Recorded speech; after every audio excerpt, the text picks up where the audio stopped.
చూడండి ఇక్కడికి వచ్చిన తర్వాత అయితే నాకు అసలైన నిజం తెలిసింది. అసలు మెయిన్ ఈ పక్క తిప్పు.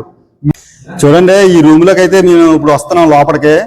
ఎటువంటి గ్రాఫిక్స్ ఎఫెక్ట్స్ లేని గురించి మన వీడియోలో మీకు నచ్చుతలేదు అనుకుంటా. కానీ మీరు గ్రాఫిక్స్ చూడకండి, కంటెంట్ చూడండి. మన వీడియోలో కంటెంట్ ఎంత బాగుంటుందనో కంటెంట్ ఇంపార్టెంట్. కంటెంట్ చూసి మీరు వీడియో పూర్తిగా చూడండి. చూడండి మనం అయితే 150 సంవత్సరాల కాలం నాటి కాటన్ మ్యూజియం లోపలికి వెళ్తున్నాము. గత వీడియోలో మనం చెప్పుకున్నాం పార్ట్ 1లో బయట అన్ని కూడా చూపించాను. ఇది దాని పార్ట్ 2 వీడియో. కొద్దిగా వీడియో లెంత్ అవుతుంది కానీ అందరికీ కూడా ఉపయోగపడే వీడియో. ప్రతి ఒక్కరికి షేర్ చేయండి. ఈ రూమ్ లో మొత్తం మ్యూజియం లో ఏమేమి ఉన్నాయో ఫోటోలు అన్ని కూడా ఇప్పుడు చూద్దాం. మ్యాటర్ అంతా కూడా ఈ రూమ్ లో ఉంది. రండి, నిజంగా చూస్తే ఆశ్చర్యపోతాం అంటే నేనే షాక్ అయిపోయాను ఈ రూమ్ లో ఉన్న ఫోటోలన్నీ కూడా చూసి. ఇప్పుడు ఈ తరానికి నిజంగా అందించవలసిన వీడియో ఇది.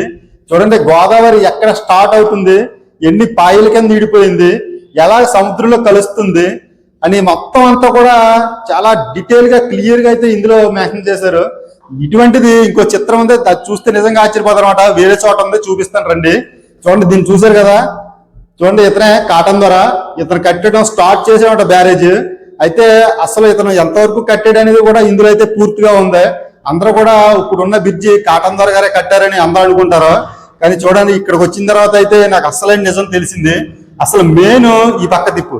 మెయిన్ చూడండి ఫస్ట్ స్టార్టింగ్ లో బ్రిడ్జ్ కట్టేటప్పుడు ఈ ప్రకారంగా ఉండేదట. ఈ ప్రకారంగా అయితే కన్స్ట్రక్షన్ చేశారు. స్టార్టింగ్ బ్రిడ్జ్ చూడండి, ఇది అసలైన ధవళేశ్వరం బ్యారేజ్, కాటన్ ద్వారా గారు కట్టిన బ్యారేజ్ అంటే ఇది అనమాట. చూడండి సైకిల్ మీద వెళ్తున్నారు, ఇక్కడ నడుచుకుంటూ వెళ్తున్నారు చూసారా. ఇది అసలైన అప్పట్లో కట్టింది. అయితే తర్వాత ఆ కన్స్ట్రక్షన్ అయిపోయిన తర్వాత చూడండి దీని గేట్లు అనేవి ఇక్కడైతే మనకి రేకులు అనేవి అడ్డు పెట్టారు కదా. ఇవన్నీ అవి పూర్తి అయిన తర్వాత చూడండి ఇక్కడ ఏ ప్రకారంగా ఉందో ఇవి అనమాట అసలైన గేట్లు స్టార్టింగ్ లో. తర్వాత ఇప్పుడు ఎలా ఉన్నదో మీరు చూడొచ్చు బయట బ్రిడ్జ్ అనేది. చూసారా మొత్తం అంతా.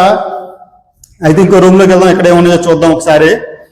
అసలైన విషయాలన్నీ ఈ రూమ్ లో స్పష్టంగా మెన్షన్ చేశారు. చూడండి మామూలుగా ఏదైనా వర్క్ చేసేటప్పుడు మనం ఒక టెంప్లెట్ చేసుకుంటాం, అంటే ఒక డెమో పీసు. ఆ ప్రకారంగా ఆ లాక్స్ ఎలాగా ఓపెన్ అవుతాయి, బ్యారేజ్ గేట్లు అనేది ఏ రకంగా ఓపెన్ అవ్వాలి, ఏ రకంగా క్లోజ్ చేయాలనేది ఇక్కడ క్లియర్ గా ముందే డెమో చేసుకుని ఇక్కడ పెట్టుకున్నారు. దీని ప్రకారంగా ఆ ఫీల్డ్ లో కన్స్ట్రక్షన్ లో తయారు చేయడం జరిగింది.